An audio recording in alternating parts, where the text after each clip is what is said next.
Milena, no passado mais próximo, e, hoje, Mara, que Fernando tanto busca tendo apenas dela algumas poucas fotografias, tiradas na única vez que a viu e que, pela força das coisas, tinha consigo uma câmera fotográfica. Fotografou à distância, com potente lente aproximadora porque, ao rever aquela que por muito tempo foi sua companheira de romagem, imediatamente apaixonou-se, evidentemente levado pelas vibrações remanescentes do passado. Quanto a Torquato, acompanhamo-lo na tentativa de auxiliá-lo sempre, haja vista que tanto Fernando quanto eu temos débitos para com ele, oriundos do pretérito. E, atualmente, nos encontramos bem próximos de conseguirmos esse nosso intento, pois que Torquato já se encontra cansado de tanto lutar e, repetidas vezes, tem ouvido melhor nossas palavras de renovação. Nestes últimos dias, por pouco não conseguiu fazer com que a joia, mais precisamente, um camafeu, fosse dada de presente a Mara, pois foi roubada por assaltantes antes que seu pai a presenteasse hoje. Torquato encontra-se em profundo trabalho obsessivo em cima de um jovem que, por alguma razão que ainda desconheço, mas que deve haver, pois neste mundo de Deus, o acaso não existe, encontra-se de posse dessa joia e sente-se, pela própria ligação mediúnica com Torquato, o verdadeiro proprietário da peça. E encontra-se sofrendo muito por isso, inclusive seus familiares. Nesse momento, Jandira tem um sobressalto e se desconcentra completamente do trabalho de psicografia. Meu Deus! Como pode ser? Esse rapaz a que o espírito Soares está se referindo, nada mais é do que esse moço, Regis, que se encontra aqui hospedado. Preciso falar com seu Pedro. Imediatamente, Jandira dirige-se ao centro onde seu Pedro mora, para relatar-lhe o que descobriu. Leva consigo todas as folhas psicografadas até então. Seu Pedro, por favor, leia estas páginas que já psicografei. Mas agora, Jandira? Não posso lê-las em outra hora. Por favor, seu Pedro. O senhor não irá se arrepender. Mas tudo isso, o senhor vai gostar de ler. Está bem. Então, sente-se aí ou vá tomar um café lá na cozinha, enquanto leio. Muito interessante, Jandira. Realmente, trata-se de Regis. Gostei, também, de tudo ou mais que o espírito lhe transmitiu. Está repleto de muitos ensinamentos. E agora, seu Pedro? Devo continuar psicografando? Afinal de contas, essa história já chegou à época atual. Começou em 1969, chegando até o dia de hoje. E o mais interessante é que ela ainda não terminou. Estamos no presente dela. Pois então, vamos vivê-la. Pelo menos é o que me diz o Sr. Soares, aqui do meu lado. O senhor o está vendo? Sim, e ele diz estar profundamente agradecido pelas horas do que você já dedicou a esse trabalho. Pois diga a ele que tive um grande prazer. 21. Sentem-se aqui, nesta fileira, convida seu Pedro, indicando a primeira fila de bancos a Fernando e Mara, que decidira vir com ele até o centro espírita. Hermínia havia achado melhor não vir. Já são 19h45 da segunda-feira. Na noite anterior, quando Fernando saiu do edifício de Mara, achou melhor procurar Hermínia e contar-lhe sobre tudo o que lhe estava acontecendo. Não queria, por mais nenhum minuto, permitir que Hermínia sentisse alguma esperança a respeito dele. A moça, felizmente, soube compreender e fez Fernando prometer-lhe que telefonaria após a reunião para dar notícias se, porventura, tivesse ocorrido alguma novidade a respeito da situação de Regis e, principalmente, da do espírito que o envolvia. Todos os médiuns já se encontram, há algum tempo, sentados ao redor da mesa, em prece. Somente seu Pedro dirige-se a Fernando e Mara a fim de dar-lhes pequena explicação. Meus filhos, sei que estão na expectativa de que consigamos doutrinar a infeliz entidade que está obsediando Regis, porém, apesar de já ter notado a sua presença neste recinto, ladeada por entidades do bem, devo adiantar-lhes que, como se costuma dizer no meio espírita, o telefone somente toca de lá para cá e são os trabalhadores do plano espiritual que organizam e dirigem os nossos trabalhos. Por isso, quero que saibam que, apesar de termos enorme chance de conversarmos com Torquato, e este é o nome desse espírito poderemos não conseguir nenhum sucesso na noite de hoje. Vamos orar bastante para que tudo dê certo, mas pode ocorrer de não conseguirmos a comunicação porque isso não depende só do espírito, mas também da disposição do médium em bem recebê-lo, com humildade e compreensão, doando-se plenamente a esse mistério. Também pode ocorrer de o espírito não ceder à ideia de falar conosco. Enfim, são muitos os fatores que concorrem para que uma reunião se revista ou não de pleno êxito. Aliás, é muito importante que todos os médiums se conscientizem da responsabilidade que detêm. No caso em questão, Fernando, somente lhe disse que hoje poderíamos nos comunicar com essa entidade, por indicação de um dos mentores desta casa que, no sábado, acenou-me com um sinal positivo. Entendo. Bem, está na hora de iniciarmos o trabalho, disse seu Pedro, sentando-se à mesa. Carlos, por favor, queira fazer a prece inicial, agradecendo a Deus pela oportunidade que estamos tendo e rogando auxílio e proteção para todos nós. Carlos faz, então, bonita oração e, assim que termina, seu Pedro toma novamente a palavra. Meus irmãos, vamos, a partir de agora, cumprir com o nosso dever. Concentremo-nos em prece. Também, a pedido de seu Pedro, a médium Jandira já se encontra sentada à mesa com papel e lápis à mão e não demora muito para que o irmão Soares comece a psicografar através da mediunidade da moça. Meus irmãos, continuando a narrativa, encontramo-nos, agora, em reunião mediúnica no Centro Espírita Allan Kardec, que posso afiançar-lhes que a visão que tenho neste momento é, no mínimo, maravilhosa. Tudo foi cuidadosamente planejado e organizado durante todo o dia, com equipes de limpeza que têm a incumbência de limpar o ambiente de todas as más vibrações de que, porventura, possa estar impregnado.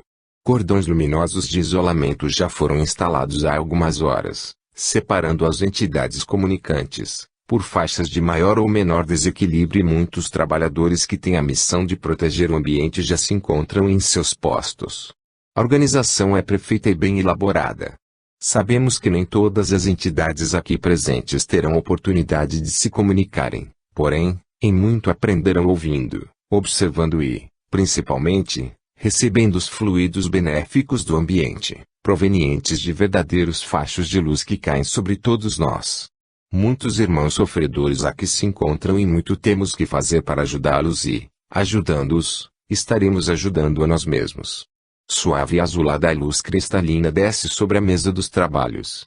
E neste momento, após 4 entidades infelizes já terem sido libertadas dos laços escravizantes de suas próprias fixações mentais, chega a vez de nosso irmão Torquato que, após receber passes magnéticos dos trabalhadores da casa, aproxima-se de Antônio, um dos médiuns e, envolvendo-se nos fluidos desse trabalhador, recebe autorização para comunicar-se.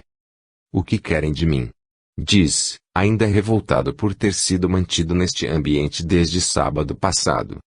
Queremos ajudá-lo, diz, mansamente, seu Pedro, que é quem dirige os trabalhos.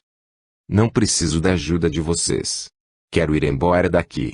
Vocês não têm o direito de prender-me deste jeito. Muitas vezes, meu irmão, os amigos espirituais têm que agir dessa forma a fim de mostrar que acima de nossa vontade, existe a vontade de Deus, nosso Pai. Eu não quero nada com esse Deus. E por quê, meu irmão?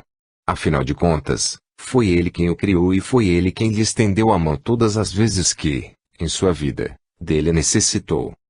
Pois foi muito pelo contrário. Quando mais necessitei dele, virou-me as costas. E o irmão já parou para pensar se essa necessidade, por acaso, não iria beneficiá-lo e, ao mesmo tempo, prejudicar alguém? Todo benefício pessoal de alguém carrega sempre consigo um prejuízo para outro. Se não houvesse infelicidade, a felicidade não existiria. Pois aí está o seu problema, meu irmão. Devemos todos encontrar a felicidade na felicidade de nosso próximo. Não confunda a felicidade com satisfação. Satisfação é o que sentimos em relação às coisas materiais. Já, a felicidade é algo mais sublime e diretamente proporcional à felicidade de nossos semelhantes. Essa conversa me enfada. Tudo bem, meu irmão. Então, vamos direto ao assunto. Você sabe que está fazendo um grande mal a um inocente que um dia terá que prestar contas desse ato.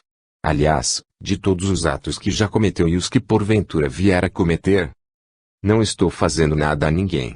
Somente estou tentando recuperar o que é meu. Seu? Por que acha que aquela joia é sua? Simplesmente porque fui eu quem a mandou confeccionar. Porque fui eu quem pagou caríssimo pelas pedras, pelo ouro, pelos brilhantes e pelo serviço do joalheiro. Mas essa peça encontra-se agora neste plano. Quando você deixou o seu corpo físico, logicamente, alguém a herdou. Ela é minha. É minha. Acalme-se, meu amigo, e vamos conversar.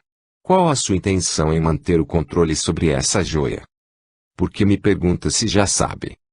Gostaria de ouvir de seus próprios lábios. Não vou falar nada. Por quê? Tem medo que ela ouça. Você não vai falar nada sobre isso. Aqui não. E se quando ela receber esse camafeu como presente não sentir o que você espera? Torquato fica em silêncio. Já não tem mais tanta certeza, meu irmão. Responda, meu amigo. Não sei. E por que passou todo esse tempo com a ideia fixa em algo que nem ao menos tem certeza? Tenho a esperança, e ela me mantém vivo. Você, realmente, a ama tanto assim? Já lhe disse para não falar nada aqui. Por quê? Porventura não tem coragem de dizer que a ama. Pare de falar. É falta de coragem ou excesso de orgulho? Cale-se, já disse.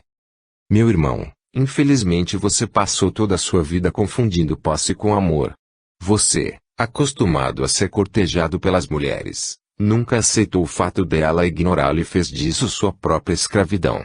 Pôs-se a acreditar que poderia comprá-la com uma joia e vem mantendo esse pensamento por todos estes séculos. Liberte-se disso, meu amigo. Liberte-se disso. Não posso. Por quê? O que farei de minha vida se perder a mais importante finalidade que tracei um dia? Existem outras finalidades muito mais importantes, Torquato. Você embaralha minha mente. Você me confunde. Há alguém aqui, Torquato, que gostaria de falar-lhe. Não quero falar com ninguém. Olhe bem à sua frente. Abra bem os seus olhos e procure visualizar aquela que um dia foi uma das pessoas mais importantes para você.